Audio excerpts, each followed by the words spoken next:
गेल्या वेळेस आपण पॅरेंटिंग स्टाईलचे 4 प्रकार पाहिले. ॲथॉरिटेरियन पॅरेंटिंग, ॲथॉरिटेटिव्ह पॅरेंटिंग, परमिसिव्ह पॅरेंटिंग आणि अनइन्व्हॉल्विंग पॅरेंटिंग.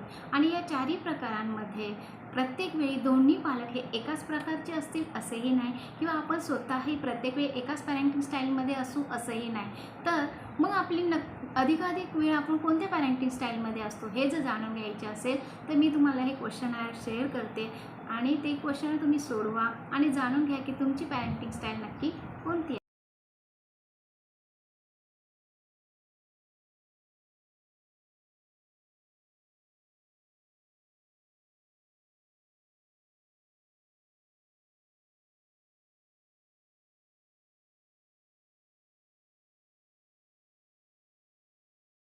समजा दुपारची वेळ आहे आणि लहान मुलाला भूक लागली आहे. आईवडील दोघेही झोपलेले आहेत आणि त्या मुलाच्या मनामध्ये अतिशय प्रामाणिक भावना आहे की आपल्या मम्मी पप्पांना आपण डिस्टर्ब नको करायला, म्हणून तो स्वतःच फ्रीजमध्ये जातो, काहीतरी घेण्याचा प्रयत्न करतो. परंतु त्याच्या धक्क्याने फ्रीजमधली एक सॉसची बाटली फुटते. मोठा फुटल्याचा आवाज येतो. त्या आवाजासोबत दोघेही पालक ओरडतच बाहेर येतात.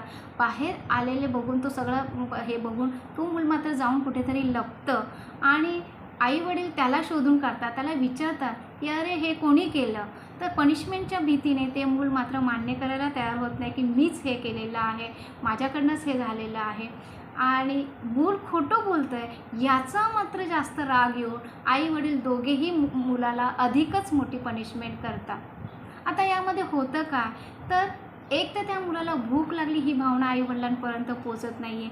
आपल्या आईवडिलांना आपण डिस्टर्ब करत नाही ही भावनासुद्धा आईवडिलांपर्यंत पोचत नाही आहे आणि नकळतपणे पालक त्या मुलाच्या मनामध्ये हळूवारपणे दुरावले जातात.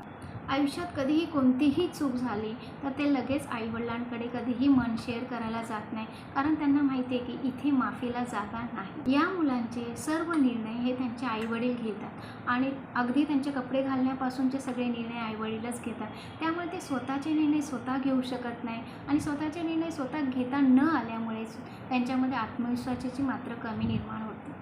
ही मुले लहान आहेत जोपर्यंत त्यांची ताकद कमी पडते, आईवडिलांचं ते सगळं ऐकतात, सगळे डिसिप्लिनमध्ये राहतात, चांगले गुड बॉय गुड गर्ल सारखे राहतात. परंतु जसं ते मोठे होतात तसे मात्र ते बंडखोरीवर उतरतात. एक उदाहरण मला तुमच्यासोबत शेअर करायला आवडेल. ही एक मुलगी 4थीत इयत्तेमध्ये शिकते आहे आणि ती खूप रडत होती, का तर तिला आईची आठवण आली आणि तिला घरी जायचं होतं. सगळा स्टाफ तिच्याभोवती जमा झाला होता आणि तिच्याबद्दल सहानुभूती निर्माण करत होता की अरे तिला आईची आठवण येते, तिला घरी जायचं आहे. आणि त्यांच्या या सगळ्या बोलण्यामध्ये एक गोष्ट मात्र लक्षात आली की असं तिने अनेकदा केलेलं आहे आणि अनेकदा तिचे पालक येऊन तिला घरीसुद्धा घेऊन गेलेले आहेत. तिला मी काउन्सिलिंगसाठी घेऊन गेले, तिच्याशी गप्पा मारल्या, तेव्हा माझ्या लक्षात आलं की तिला आईची आठवण येत नाही आहे तर तिला वडिलांची आठवण येते. दुसरी गोष्ट म्हणजे ती वडिलांची खूप लाडकी आहे. वडील तिचे सगळे लाड कंप्लीट करतात. अगदी ती रात्री 12 वाजता उठून जरी तिने काय मागितलं तरी तिचे वडील तिला ते आणून देतात, तिची ते गरज आहे ती पूर्ण करतात आणि हीच कल्पना तिला चांगली आहे. आणि आज तिचे पप्पा मात्र सुट्टी आहे आणि ते कामाला गेलेले नाही आहेत हेच तिला माहिती आहे. अर्थात पप्पाने सांगितलं नाही आहे की मी आज सुट्टी घेतली आहे, पण तिला कल्पना आहे की पप्पाने आज सुट्टी घेतली आहे आणि म्हणून ती आज सुट्टी काढून किंवा रडण्याचं आईची आठवण येते. म्हणजे अर्थात त्यांना हेही माहिती आहे की सोशली काय ॲक्सेप्टेबल आन्सर असू शकतं, तर आईची आठवण येणे. तर ती आईची आठवण येते असं सांगून आईला किंवा वडिलांना बोलून ती घरी जाण्याचा आग्रह करत होती. परमिसिव्ह पॅरेंटिंगचे अतिशय उत्तम उदाहरण आहे, कारण ही मुलं खूप लाडात वाढलेली असतात. त्यांना नाही ऐकण्याची सवयच राहिलेली नसते. त्याच्यामुळे जर नाही असं ऐकलं की ते खूप रागिष्ट होतात आणि कशाही परिस्थितीमध्ये आपला हट्ट पुरवूनच घ्यायचा अशा म्हणून ते हट्टीही बनतात.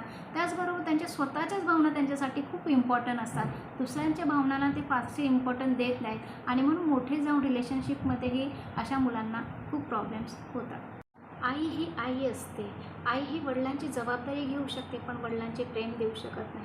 तसंच वडील हे वडील असतात. ते आईची जबाबदारी घेऊ शकतात, पण आईचे प्रेम मुलाला देऊ शकत नाही. आणि मुलाला आई आणि वडील दोघांचेही प्रेम असू शकते. पण काही कारणास्तव समज आई किंवा वडिलांपासून मूल विभक्त झाले असेल, दोघांमध्ये काही भांडणं चालू असतील, घटस्फोटांमध्ये लागणारा जो कालावधी आहे किंवा करिअर किंवा शिक्षणामुळे आलेला जो वेगळेपणा आहे, त्यांच्यामध्ये काही मानसिक विकार किंवा काही आजार चालू असतील, तर या सर्व गोष्टींचा मुलांच्या मानसिकतेवर खूप परिणाम होतो.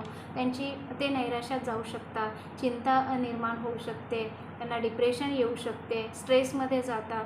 त्याचबरोबर त्यांच्या वर्तनामध्ये अनेक समस्या निर्माण होतात आणि त्यांच्या मानसिकतेवर खूप गंभीर परिणाम जाणवतात. तसंच त्यांच्या शैक्षणिक प्रगतीवरही त्याचा परिणाम दिसून येतो.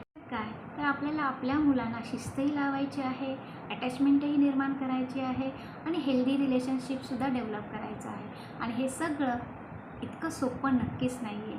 मग हे सगळं कसं काय शक्य आहे? तर पॉझिटिव्ह पॅरेंटिंगच्या आधाराने हे शक्य आहे.